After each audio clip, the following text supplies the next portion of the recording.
Okay, so I was walking along a few days ago, but it was last weekend, and I saw a nice summer poster which was advertising a Thomas the Tank Engine train ride. And I was thinking, oh, that's cool, isn't it? Thomas the Tank Engine is still popular with the kids. I used to love that back in the day. I used to watch that video so many times on our old VHS. Anyway, and then I was thinking, because I'm a metropolitan liberal elite academic marketer, and you have to obsessively think of these things, that is Thomas the Tank Engine now problematic? Can I still like Thomas the Tank Engine? Because if I now think and look back, I didn't realise it as a child, because I didn't really think about these things, but it is a very heteronormative programme. And that is to say that all the characters are male. There ain't no female characters apart from the two carriages that Thomas drags around everywhere, which is like a complete social commentary on the power imbalance between man and woman. Surely Thomas is the engine, and poor old Annie and Clarabelle, they're just like sort of wittering away in the background, like, "Ooh, Thomas, don't shunt me too hard."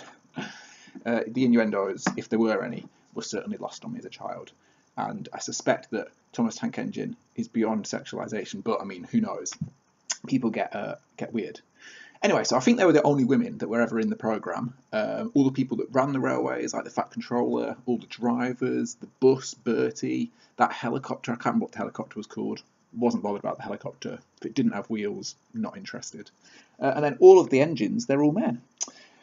And that could be problematic because we're now revisiting some of our old-fashioned programmes, like Friends, for instance, has got into trouble for maybe being too white.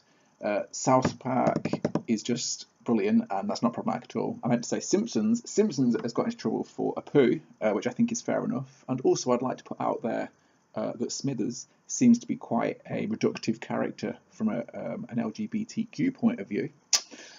And that makes me think also of Thomas. I don't think there's any gay characters in Thomas. But then, do train engines have a sexuality? They're just a sort of weird face that's been trapped onto a mechanical body. Kind of a horrible early human centipede type experiment. Anyway, we'll leave the sex stuff to the side. We'll assume that the trains don't have a sexuality, although they do have gender, as Thomas versus Annie and Clarabelle has just clarified. And their gender is not trans. There aren't any trains that are also, I don't know, like also a carriage, like a bit like a tram. They can be a sort of combination, can't they? But an engine and a carriage at the same time. None of them. I would maybe appreciate a trans tram in Thomas the Tank Engine. But I'm getting ahead of myself. So we'll leave sexuality to the side. We'll give them benefit of the doubt with that one. We'll also leave race to the side because, you know, as a white guy, I don't really want to get into that sort of area. I'm not confident doing so. And I think if we try and make the engines different colours, that's kind of it's more weird than if we leave them all as like being white supremacists. Because they weren't really white, they were kind of grey, as far as I can remember. Although I think that Edward and James, they were slightly darker. Their face was like a dark grey, which I don't know if that was implying that they were covered in ash from their engines or that they were older. I know that Edward was old because they tried to retire him, and I was very upset by that episode because he was my favourite one. James I didn't really like. I liked the colour. He was one of the only red engines, but he was very, very snooty, so not cool. Actually, maybe he was the gay engine now I think about it. He was a little bit fleek, a little bit fly. Anyway, so the engines, they don't have sexuality, they don't have race, which is for the best, because, you know, like Arthur the Aardvark, also loved that programme as a child growing up, and a really conscious show, trying to be really nice, trying to sort of educate people and be non-problematic. But it was a little weird how all these different species of like animals, like aardvarks and stuff, out of all of them, the ones that were Chinese, they still drew them with very Chinese eyes, which was kind of strange and possibly inappropriate now. God, there's so many problematic things when you think about it in the past. Sticking with Thomas Tank Engine. Problematic. Gender. I put my marketing brain into gear, and I was thinking, what would I advise the makers of this program, whoever owns it nowadays, and I would maybe bring in a woman train, you know, like nice pink engine, maybe a little bow on her funnel, that type of thing, and she's kind of a little bit ditzy and she giggles a lot, and she likes she does the train route, you know, which goes basically to the Boots beauty counter. That would be her task. And she's got nice long eyelashes, and she gives a little bit of sass every so often to the Fat Controller. And then I was thinking, oh my God, that's a terrible idea. That is completely basic and reductive. I've literally just described every female cartoon character from Betty Boop through Minnie Mouse onwards. And that's not helpful. That's part of the problem, that women are very rarely represented in cartoons, and when they are represented, it tends to be in a very reductive, traditional throwback type of niche stereotyped characterization. So I've actually made problems worse. Oh, it's confusing, isn't it?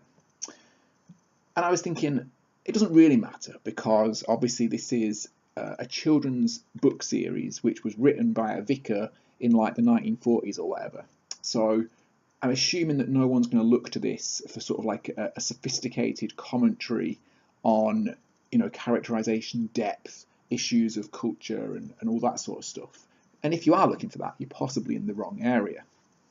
But nonetheless, it is still quite important, because we do live in a world where genders are very divided, they're very segregated, and where women in particular don't necessarily have a fair shot at representation. And so I think that maybe in the spirit of things, Thomas the Tank Engine should bring out some lady engines. There is one last however. I then went online and I was doing some research with my trusty tablet, and I googled Thomas the Tank Engine girl engine. Nothing much really came up, but then I googled, then it suggested for me to Google Thomas the Tank Engine girlfriend, which I did do, and there was a massive amount of pornography there that people have created. I realised that I had left the safe search off, which is always a mistake when you go online.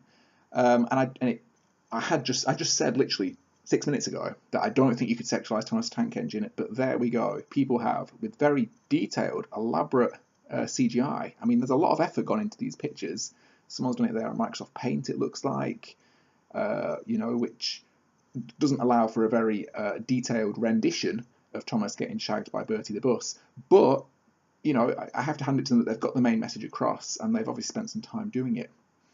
It's quite curious, really, how people will spend such a lot of time doing a detailed 3D sort of GIF of Thomas getting ploughed, which is making me think that Thomas, I don't know what people are reading into that. Is it Thomas the Twink Engine? That's a good one. I should have started with that, to be honest. That was and cut all the rest of this stuff out.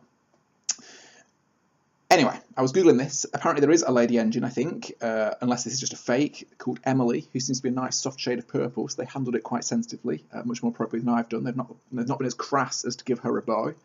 There is also Emily, the African engine, as far as I can tell here. I wonder if that is maybe just someone taking the piss. I think it'd be cool if there was Emily the African engine that, you know, sort of worked at the zoo, and she's got loads of giraffes and elephants around her here. Could be a little bit racist in this particular picture, but, you know, by mistake, but we'll give people the benefit of the doubt. I think at least if you're trying to be nice, I think we should be patient with people, even if they perhaps do things slightly clumsy. If I can get a picture of Emily up here, you'll see what I mean by it. So Emily, nice, cool, you know, very sort of diverse. She's got a cool African print outfit on there, sort of thing. And, yeah, good.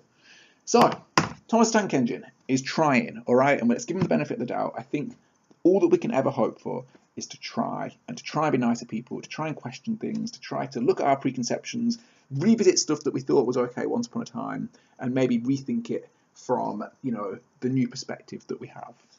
Growth is important, criticism is important, and the last thing that's very important is not to get hysterical and carried away by these things. There are lots and lots of people on Reddit, when I was doing my research, who've gone bonkers, saying that it's crazy and terrible and it's liberalism gone bonkers, that we're, you know, accusing Thomas Tank Engine of racism and being, you know, homophobic and, you know, transphobic and against women, that sort of stuff. Literally, people are losing their rag online over this. So I wasn't the first person to see that poster and go through a sort of philosophical process. But I kind of have done it a bit half-assed, and I'm not that bothered, because whilst it's mildly interesting in itself, it's more that it's interesting in that it captures a microcosm of what's going on in wider culture and society.